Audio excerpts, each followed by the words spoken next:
tall. And he made the varsity, he probably weighed about 85 pounds. But, I have a picture of it, homie. He said he was 5'2", trust me, he was. But he learned, he made the team because he was tenacious, he could play defense, he knew how to get into the stance, he could get in the gaps, and he learned a lot of things as a young player. He practiced the fundamentals of basketball. You know, when Richie speaks to you about playing defense, I hate defense. I'm not a big fan of it, I don't teach it, I bring in people to teach it. I like offense. But the one thing I know about defense is every time I played against a good defender, I became a better offensive player. So I appreciate that. If you teach defense and your players play defense, your offensive players have to get better. They have to. So we keep bringing Richie back. But with that, I just want to introduce you to Mike, and he's going to take on for the next 15 to 20 minutes on whatever it is you cover. Thank you. Appreciate that. Always good to hear Coach Malillo speak. We're in a camp together this summer, and he's just tremendous at teaching of the skills and fundamentals. He can speak here for 2 hours and you can get a lot out of it. But like my dad said, I'm my father's son. I'm not going to talk too much about defense. I can play it a little bit, get in the gaps, I do my thing. I'm not a shutdown defender. I can put some offense on. So that's what I'm going to speak to you about. But first of all, I just want to say that being here reminds me of being a youth basketball player, which was such a fun time. My mom and dad used to load me up in the car on weekends, and we just go around and play. I played on 7 teams at one time, so I'm not suggesting, and they didn't force my hand at all. I swear they didn't. I just loved it. And seeing everybody here kind of reaffirms my belief that kids out there in the state are getting good coaching and good teaching, because I've been away from it for so long that you forget about it. And I remember practices in Stoneham. I lived in Belmont. I remember practices in Belmont, practices in Arlington, because I played Belmont youth basketball, Belmont CYO basketball, and Belmont travel basketball. I was in the 5th grade. And then I played Arlington youth basketball, Arlington CYO the year above, so that I couldn't play my own team. And then my uncle was the president of Stoneham basketball, so he got me into Stoneham youth. And I played travel team with my cousin, his son coach, the year above, so I couldn't play the Belmont team in my grade, my own team. And obviously there were conflicts, but I used to pack like 2 pairs of black shorts and throw 7 jerseys in my gym bag, and we'd take off and just drive around all weekend. And it was so much fun. I loved playing, and I got a lot of coaching. I was telling my dad that I still remember a lot of things that those coaches told me then. I remember a lot of things that my high school coach told me. Now I remember a lot more about what my college coach told me. Things that are just ingrained into my mind every time I step on the court and play. No matter if it was when I was playing after college overseas, or if I'm playing in a men's league, or if I have to step in next door in the summertime because we only have 7 of our players there. Okay? I think about that stuff all the time.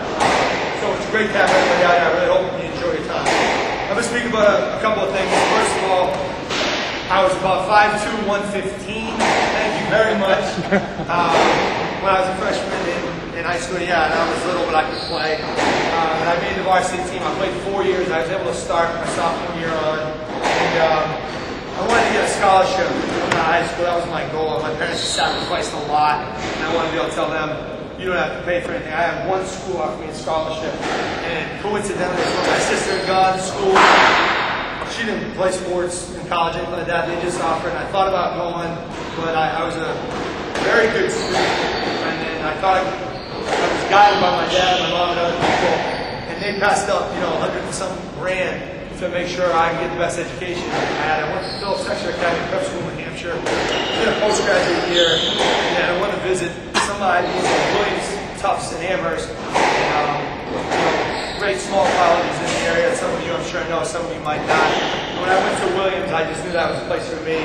Williams College, if you don't know about it, great basketball program, more importantly, #1 ranked large school in the country, 5 years in a row now. Just what a challenge every day academically there. It was a perfect place for me. Couldn't have worked out better. After I played 4 years there, I was able to start my 4 years. We were 104 wins, 16 losses. We won a national championship my junior year. And my senior year, we lost the championship game at the buzzer. And we were 61-3 my last 2 years and had a great run. most important thing I take away from there is what I learned from my teammates, friendships I've built. Last a lifetime. We had the single greatest group of guys I've ever been around. We love going to work every day. Now, played 1 year overseas in Germany, and then I got an opportunity to get an internship with the Celtics, and was able to parlay that into a job, which I was very thrilled about. It's my 3rd year. We weren't doing a lot of winning for the first 2, which was still a lot of fun to be around a lot of young guys and see coaches at the highest level teach.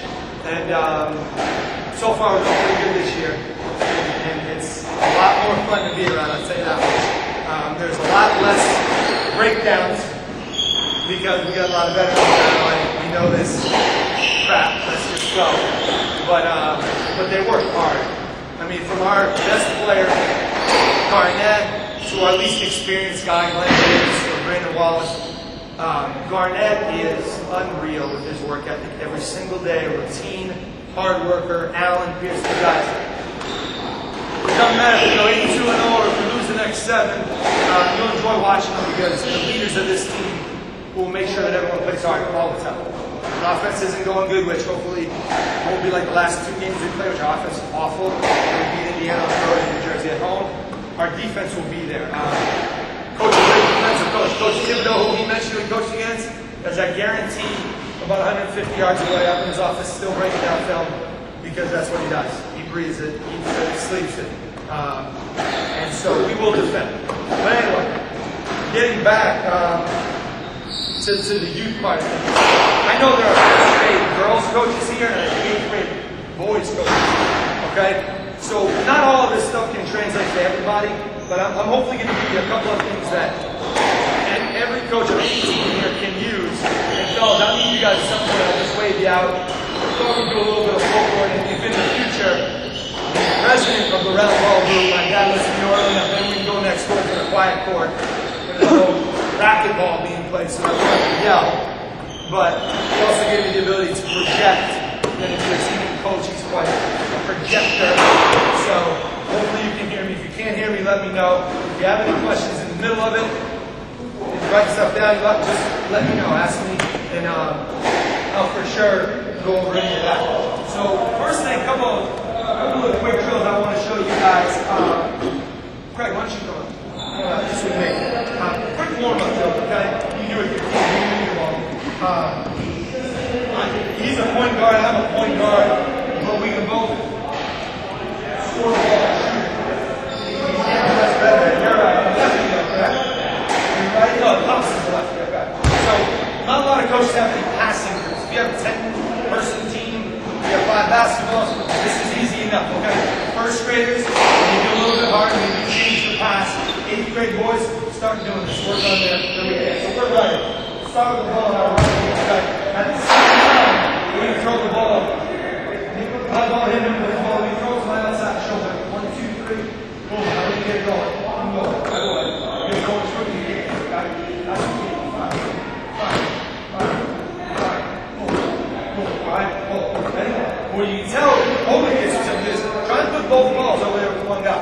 You can go faster. Get him up with both balls. You don't hurt anybody. That's the thing. Get some speed going once you have the ability and work on hitting him on the outside shoulder. If you didn't hit him on the outside shoulder, go ahead. On the outside shoulder.